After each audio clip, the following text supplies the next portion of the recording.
Steven Spielberg once admitted something surprising. When it comes to directing, sometimes he isn't in control. Sometimes it's the actor who leads, and he follows. In fact, 6 actors left such a mark on his process that Spielberg calls them essential to his work, not just his films. Some say yes to him without even asking what the project is. Others transformed so deeply that Spielberg called them by a different name entirely. These aren't just performances, they're relationships that rewired how he sees storytelling itself.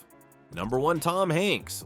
Why would Spielberg, the filmmaker who mastered sharks, aliens, and dinosaurs, lean so heavily on one man to steady his most human stories? The answer isn't about friendship, it's about a kind of trust so deep that Tom Hanks once admitted, "When Steven calls, I just say yes." That simple statement explains a lot about why the partnership feels different from almost any other in Hollywood. Hanks approaches a role without ego. He walks onto set not trying to outshine anyone, but to prepare, listen, and hold the space. When you look at Saving Private Ryan, the middle of that chaos is Captain Miller, quiet, steady, carrying the weight of war without ever slipping into melodrama.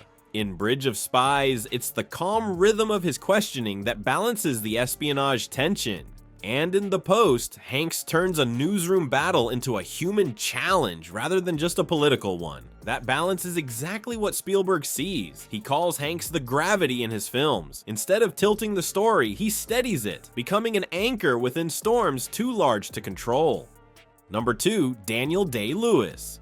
Spielberg has always been known for keeping a firm hand on his films, but with Daniel Day-Lewis, even he admitted, "I didn't direct him, I just witnessed him." That's not a comment Spielberg ever makes lightly. The dynamic on the set of Lincoln was different from anything he had experienced before. Day-Lewis had a reputation for rejecting roles, and in fact, he had already turned Spielberg down once before. So when he finally agreed to play Abraham Lincoln, it was a major shift. He didn't just prepare for the part, he arrived already living as the president. Spielberg was so struck by the performance that he addressed him as Mr. President the entire shoot. There was a reverence, but also a distance, with cast and crew respecting the space Day-Lewis created around himself. That immersion forced Spielberg to change his usual rhythm. Instead of big sweeping camera moves or quick pacing, he allowed entire scenes to breathe in silence. Day-Lewis's stillness shaped the film into something slower, more patient, and deeply human. It was a single collaboration, but it left Spielberg seeing restraint not as absence, but as power. Number 3, Harrison Ford. Spielberg could have picked any number of leading men to carry his vision of Indiana Jones, yet he still says that if he ever returned to the series, there's only one choice. That loyalty reveals something larger than a casting decision. It shows how one actor became inseparable from an entire genre of storytelling. Think of the whip, the fedora, and that half smile that instantly signals danger and charm. Those props almost belonged to someone else. But when Harrison Ford slipped into the role, Spielberg saw the difference right away. The costume wasn't just worn, it looked lived in. Ford's quiet confidence turned a pulp fantasy into a character people could believe in. What set Ford apart was how naturally he carried the contradictions of the character. He was both rugged and intellectual, a man who could stand in a dusty marketplace one moment and lecture in a classroom the next. Few actors could shift so easily between those extremes without seeming artificial. Ford managed it with the kind of ease that made audiences feel they already knew this man. The hero didn't have to be flawless. He could be clumsy, bruised, or even afraid, and yet he still looked unstoppable. Behind the scenes, his approach was practical.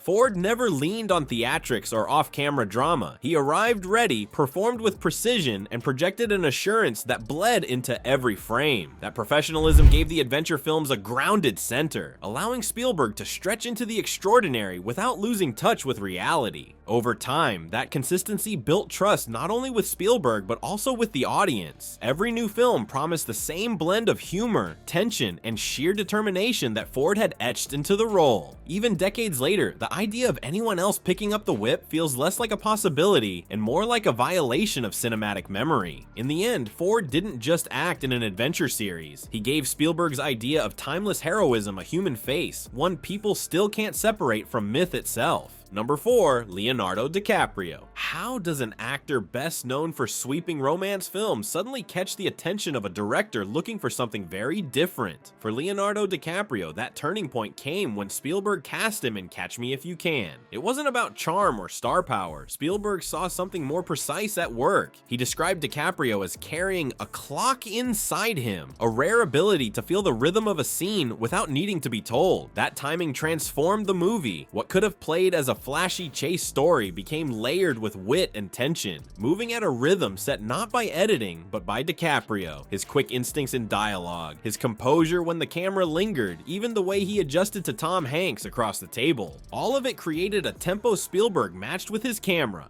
What makes this collaboration stand out is how unforced it felt. DiCaprio didn't push to prove he was more than a heartthrob. He simply let the character guide him. Spielberg recognized that natural shift and gave him room to experiment, capturing moments that felt spontaneous rather than rehearsed. It was a quiet lesson in how directors and actors can elevate each other when trust is present. Their partnership ended after that film, but the impact stayed. For DiCaprio, the project signaled a shift away from his teen idol reputation. With one performance, he earned a new label in Hollywood. Not just a star, but a serious actor. Number 5, Meryl Streep. Why did Spielberg, who worked with nearly every major star of his generation, take decades before finally directing Meryl Streep? The answer wasn't about timing or lack of interest. It was about finding the right story. And when the post came along, he knew it was the moment where he needed her voice, her presence, and her way of carrying truth without forcing it. On set, he compared the experience to conducting a symphony with only one instrument. That image says a lot. Streep didn't need a partner to complete the scene or a counterweight to balance her. Her performance had its own internal harmony. Spielberg watched every look, every breath, every pause, and each carried its own meaning. She didn't take over the frame, she dissolved into it, making the newsroom feel real rather than staged. Colleagues often remarked on how seamlessly she adapted to the pace of Spielberg's set. While some actors rely heavily on direction, Streep seemed to anticipate where the story needed her to be, adjusting with a kind of instinct that can't be taught. It wasn't just about delivering lines, it was about embodying the stakes of the narrative so fully that even silence became powerful. Spielberg later called her essential, not just to the post, but to cinema itself. That collaboration lasted for one film, yet it shifted how he approached restraint. For him, Streep wasn't just unforgettable, she raised the bar for what subtlety in acting could be. Number 6, Robin Williams. Not every actor leaves a mark through discipline and careful choices. Some, like Robin Williams, change everything with pure energy. On the set of Hook, Spielberg was dealing with a film that was messy, over budget, and often overwhelming. Williams stepped in as more than just the lead. Off camera, he called Spielberg night after night, not to talk about the film, but simply to make him laugh. It wasn't planned support, it was instinct, a way of caring that left Spielberg leaning on him during the hardest stretch of production.